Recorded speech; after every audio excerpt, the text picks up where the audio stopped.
Yeah, I was one of 9 children. I was the 8th. Our home was quite poor. It was a 3-bedroom house, slab boards, which weren't always jutted up well together, so you would get cold cracks. My mother's sadness seemed to haunt her throughout her life, and she often battled bouts of depression.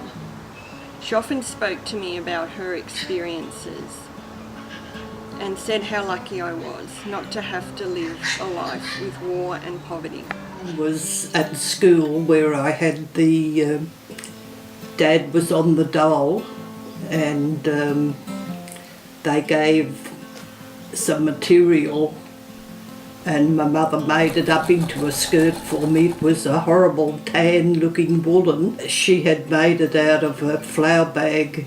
I wasn't able to go because my parents couldn't afford the uniform.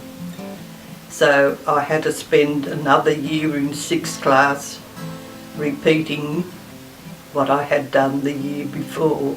Nobody seemed to care whether I went to school or not. So I decided to leave because I could.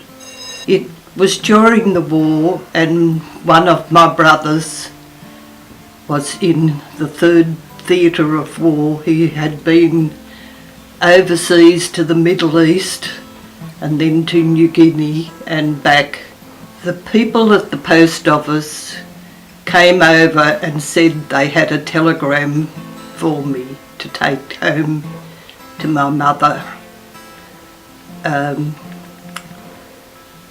It was a telegram to tell us that my brother had been injured during the war, and I took it home, and Mum and I were very upset and were awake most of the night.